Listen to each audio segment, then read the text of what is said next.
వచ్చినప్పుడు వాళ్ళకి సరైన వైద్యం ఇస్తున్నామో లేదో చెక్ చేసుకోవాలని నేను చెక్ చేసుకుందాం అనేది కూడా ఆ స్టడీ చేసాము. డెఫినెట్గా దాంట్లో ప్రాస్టేట్ క్యాన్సర్ కానీ, బ్లాడర్ క్యాన్సర్ కానీ, లేదంటే రెక్టల్ క్యాన్సర్స్లో కానీ సిగ్నిఫికెంట్గా డిఫరెన్స్ అయితే ఉంది. ఆల్ ఓవర్ ఇండియా ఇంకా అదర్ కంట్రీస్ నుంచి కూడాను పేషెంట్స్, ఎందుకంటే మిగతా కంట్రీస్లో కూడాను కంపేర్ చేసుకుంటే ఇక్కడ మనకు కొంచెం కేర్ అనేది చాలా బాగుంటుంది, పర్సనలైజ్డ్ ట్రీట్మెంట్ ఇవ్వగలుగుతున్నాము అనే ఉద్దేశంతో చాలామంది ఆస్ట్రేలియా నుంచి, ఆఫ్రికా నుంచి, సౌదీ కంట్రీస్ ఇట్లాంటి ప్లేసెస్ అన్నింటిలో నుంచి కూడాను పేషెంట్స్ ఇక్కడ వరకు రావడం జరిగింది. లాస్ట్ 2-3 ఇయర్స్లో దాదాపుగా 700 మంది పేషెంట్స్ని ట్రీట్ చేశాము.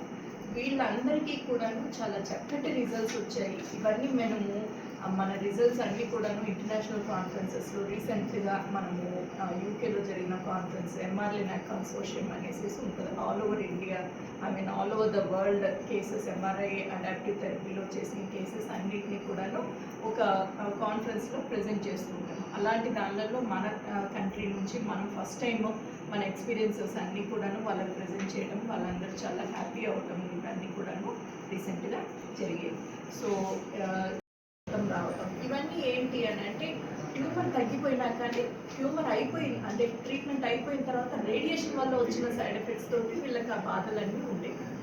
ఇప్పుడు ఈ రీసెంట్ టెక్నాలజీలో చాలా మటుకు IGRT, IMRT ఇలాంటి కొత్త టెక్నిక్స్ ఎన్నో వచ్చాయి. వీటి వల్ల కొంతవరకు బెటర్ అయ్యాయి ఈ కాంప్లికేషన్స్ అని. కానీ ఇప్పుడు వచ్చిన లేటెస్ట్ పద్ధతి ఏంటి అని అంటే అడాప్టివ్ థెరపీ అనేసి అంటున్నాను. ఈ అడాప్టివ్ థెరపీ అనేది MR-Linacలో అంటే MRI మెషిన్ తర్వాత లీనియర్ యాక్సిలరేటర్ అంటే రేడియోథెరపీ మెషిన్ రెండు కలిపి సంధానం చేసి ఆ రెండింటిని కలిపి ఒకటే మెషిన్లో పెట్టడం వల్ల మనకేమవుతుంది అని అంటే ప్రతిరోజు మనకందరికీ తెలిసిందే MRI అంటే మనకు ట్యూమర్ అనేది తర్వాత నార్మల్ స్ట్రక్చర్స్ కానీ చాలా క్లియర్గా తెలుస్తాయి.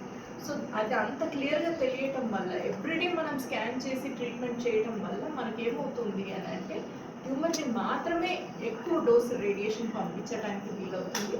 ఆ తర్వాత చుట్టుపక్కల ఉన్న నార్మల్ టిష్యూస్కి చాలా మటుకు రేడియేషన్ డోస్ అనేది తగ్గించడానికి వీలవుతుంది అన్నమాట. ఈ ప్రక్రియని మనము అడాప్టివ్ థెరపీ అని అంటాం. ఈ అడాప్టివ్ థెరపీ MR-Linac మీద చేసే ఈ మెషిన్ ఏదైతే ఉందో ఇప్పుడు ఒకప్పుడు అంటే ఇట్లాంటి అడ్వాన్స్డ్ ట్రీట్మెంట్స్ కావాలి అని అంటే అమెరికా, US, తర్వాత యూరోప్, జర్మనీ ఇలాంటి కంట్రీస్కి వెళ్ళి ట్రీట్మెంట్ చేయించుకోవాల్సి వచ్చేది. అది ఇండియాలో ఫస్ట్ టైము యశోద హాస్పిటల్లో పెట్టడం జరిగింది. దాదాపుగా